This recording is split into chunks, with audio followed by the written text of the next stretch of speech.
Hi everyone, and welcome to the gun show. As you can see, I'm drawing this massive arm.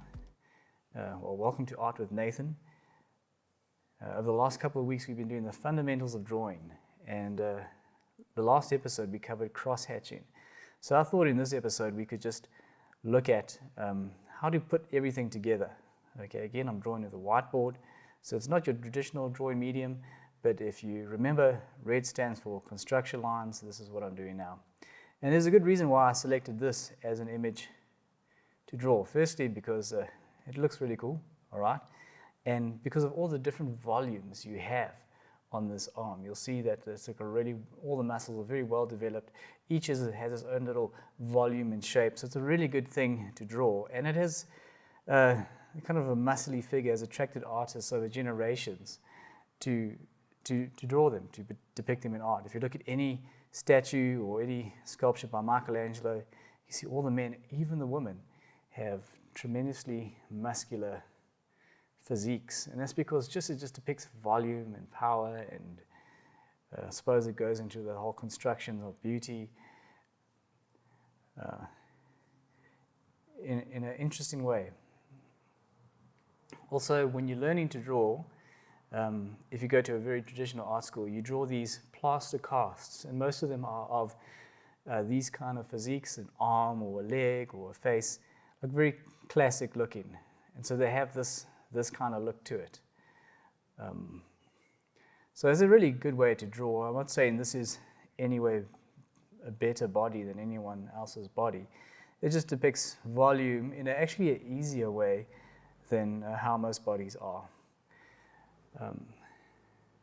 So I'm doing, at the moment, I'm dividing the arm up into what I perceive to be basic shapes, okay? So the basic shapes of the arm. I'm not looking at the detail. I'm just thinking triangle, square, rectangle. What shapes am I looking at? And I'm just dividing it up into those shapes.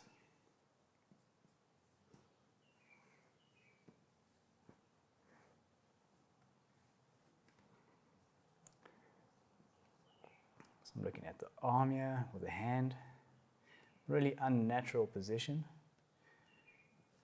Bend over, but it's flexing those muscles.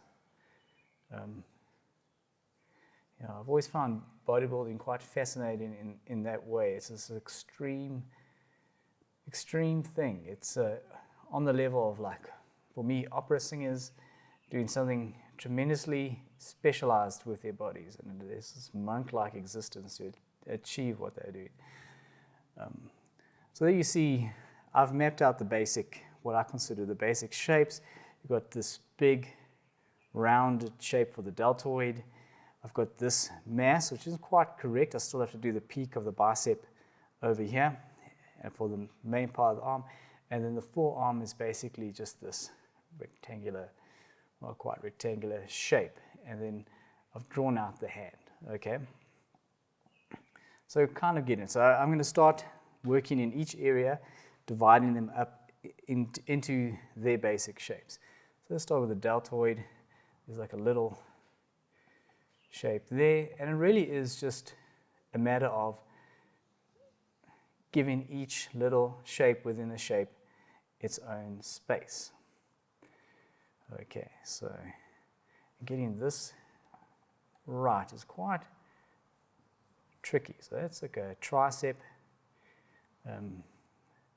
A part of traditional art school is learning basic anatomy. So I know that some of the superficial muscular systems, I'm going to divide the arm up and draw a line going straight through from this point, divide the bottom of the arm from the top of the arm. That's going to really help me as a reference point, is learning the basic anatomy. So if you're interested in depicting people in any way, a really good resource is if you can go online or find a book that illustrates human anatomy. Okay, so it'll be like the muscular skeletal system. You don't have to know all the names. We didn't have to know. We just had to have a basic understanding of what stuck out. Okay, so we didn't have to know where the pancreas was, for instance, because you'll never ever draw a pancreas.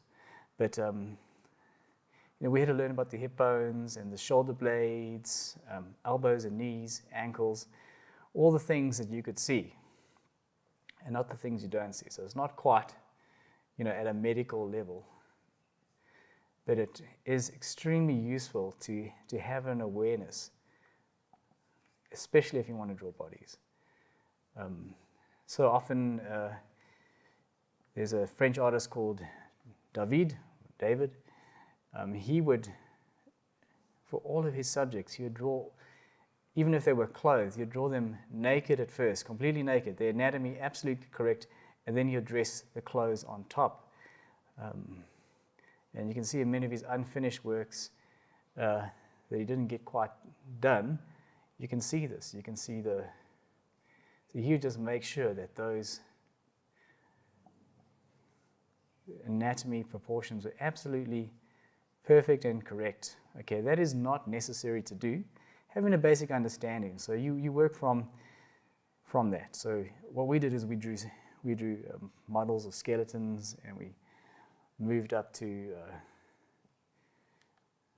plaster casts, and then real nude drawings, and then it was clothed people. So that was the next step. So learning how to draw clothes, learning how to draw drapes, how they fall on people in a convincing way, was something we did after that. So again, I'm looking at each shape, and I'm just giving it its own space. And I'm not trying to depict it photographically, but there's a level of accuracy that I want. But I'm also at a point where I just am aware that this is a drawing, okay, and I want people to look at it. The first thing I want them to think, drawing, okay. I'm not trying to reproduce a photo. There's a level of accuracy that I'm after, but it isn't the most important thing. The most important thing is that this is my drawing, my vision, how I want it to be. And the things that I want to portray, especially for you guys, is a level of competency in terms of mimicking life, okay? As many of you who are watching this channel, that is probably your aim as well, okay? But it isn't really the aim or purpose of art, but this is something that a lot of people want to achieve and do. And you know what they say, once you learn the rules, you can go ahead and break them, okay? Right, the forearm is so interesting. Okay, got this little guy here.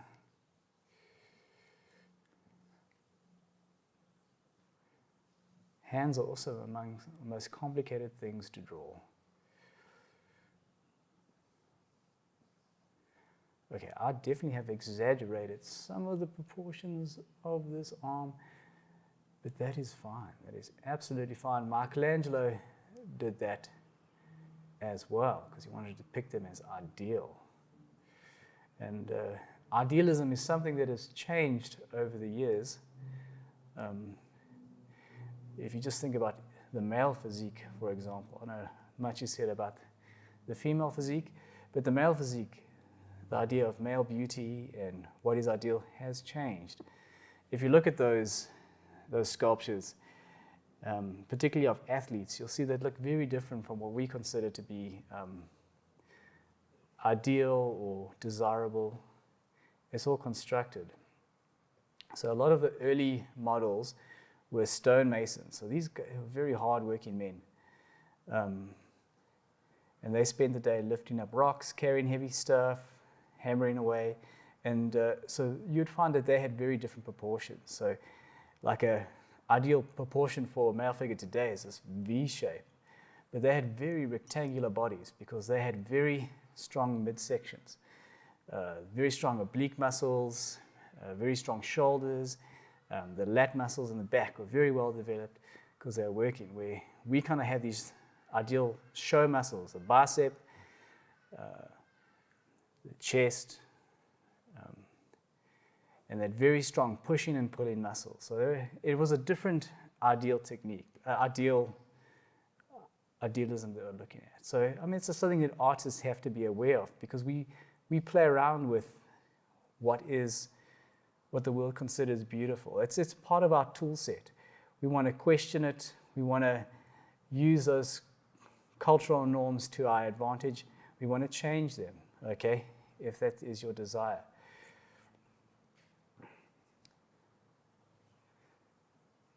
Okay. So I think I've mapped it out pretty much how I think is good. I'm going to get a darker color, and I'm going to begin to outline. Okay, so I'm going to look at the outline a little bit more carefully. All right, I'm going to just go to my black. This purple's a bit weak. Get that outline nice and neat. It is sometimes easier where we purposely draw something wrong, because then we can immediately see it's wrong. But if there's nothing there, so for example, I've got all these lines here to go over for the outline. I can immediately see the inside ones are not quite right, the outside ones are a bit too wild, and I kind of get the right shape. So it gives me a choice. So sometimes intentionally drawing something the wrong way is helpful.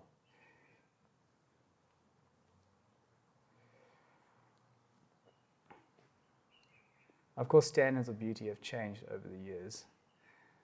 The most famous, I think, sculpture in anyone's imagination is Michelangelo's David. And that's supposed to depict a 11 or 12-year-old boy, which obviously isn't the case. It's a very well-balanced, muscular man. And that really was about depicting the strength of Florence and the Medici family. Not very much about the biblical depiction of a boy who slayed a giant. The irony is that he himself is a giant. I think the statue is about 10 or 12 feet high. And so there's a certain cultural power that they associated with the male figure. And it exists today. Okay, so in an extreme way.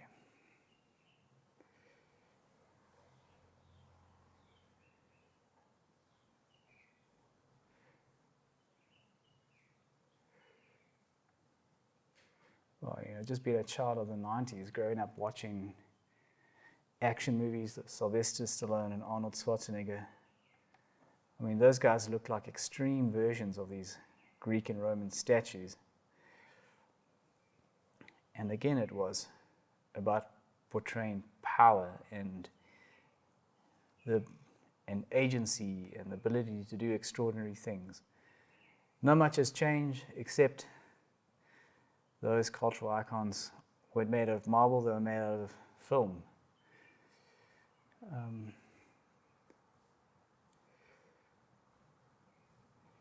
It's really interesting, and it still is today. I mean, so often we see, especially the superhero movies that exist.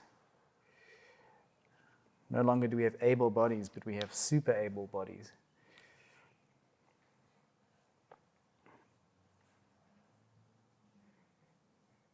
And even though it's fiction, it does, and it is quite telling of culturally where the Western world is and how they think about things.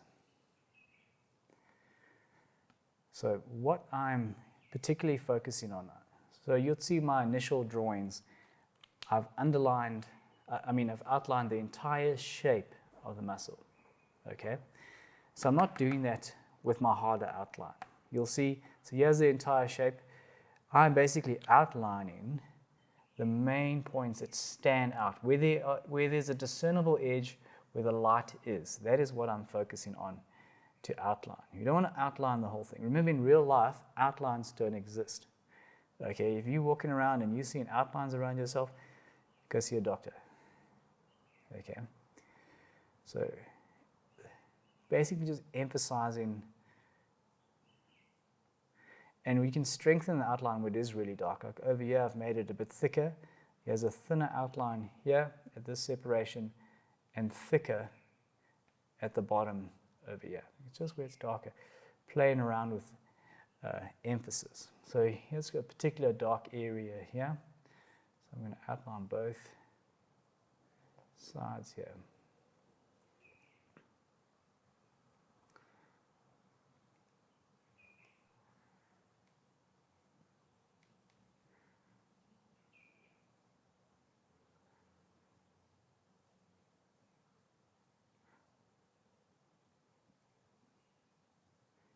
What's really funny about those Michelangelo sculptures and drawings, whenever he depicts women, it's basically like a man with lady parts stuck on, because he wasn't keen on depicting women at all, for reasons unknown. Well, known, but you can guess.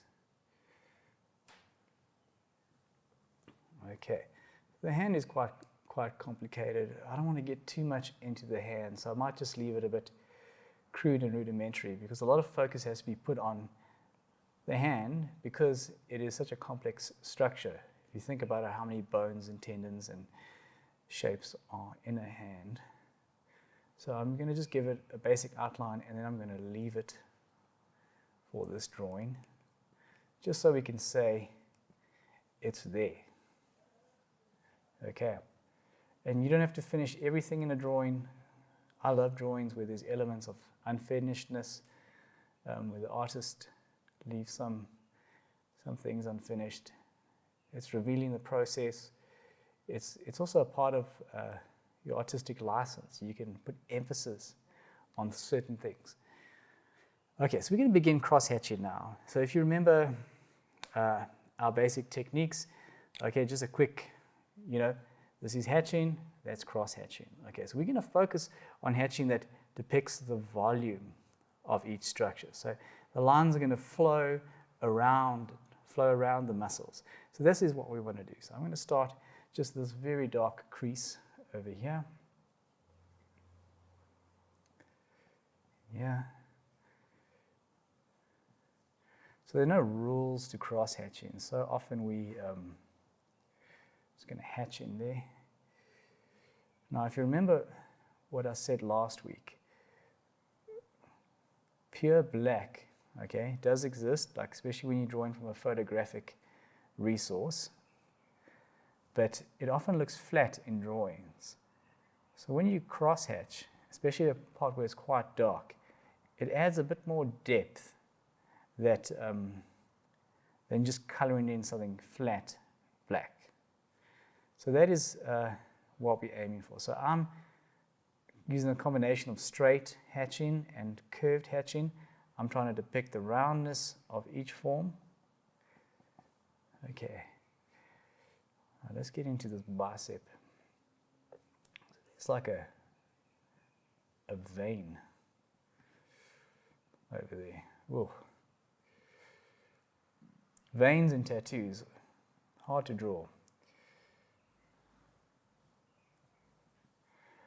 When I was in art school, there was this model that we had to draw called Nikolai. He was covered from head to toe in tattoos. He was skinny as a stick, and he was about 7 foot tall. It was like drawing a skeleton.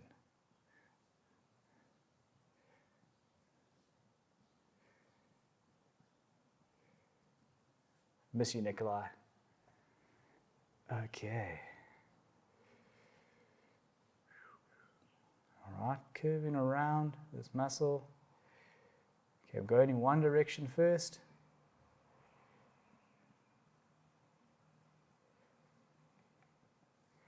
And come back and strengthen in the other direction, also still emphasizing the curvature of the muscle. Okay.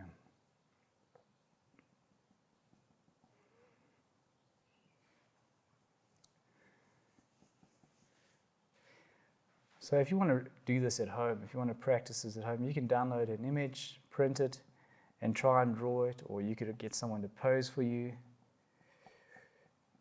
Looking at each volumes, treat each volume as a single object, much like the still lifes that we've been drawing. And we'll get into the human figure at a later stage. And it doesn't, if you don't get it, it's absolutely fine. It's just, for me, I couldn't think of anything better to draw for this series in this. And it's quite interesting. When I was a child, I loved comic books, and I still do. And I learned to draw pre-art school, okay, before I learned formally how to draw. by copying comic books. And so often as well, it's been so influential in culture. Those figures, men and women, are just portrayed as like these ideal bodies, okay? Because they're meant to portray a sense of power, athleticism, and achievement.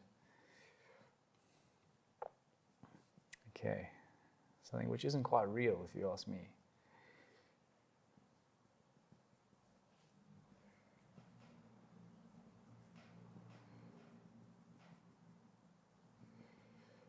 So you'll see bodies like this in comic books. It's also a really good thing if you're into comic books or if you're interested in that kind of thing. There's some brilliant artists who draw comic books. You can learn a lot from them, and one of the best ways to learn is by copying. So again, really just focusing on the roundness of each form. I want my line to curve around each form to depict the volume. It gives the eye or the mind the illusion of three-dimensionality.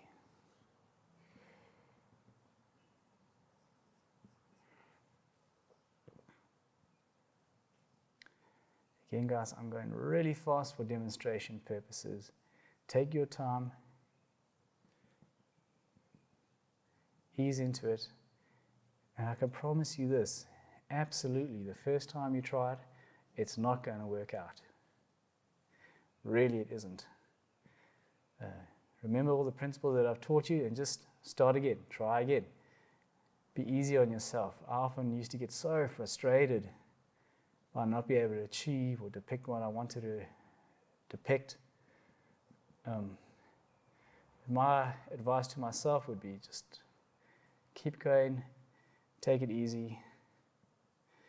Each drawing, each mistake is a step towards where you want to go.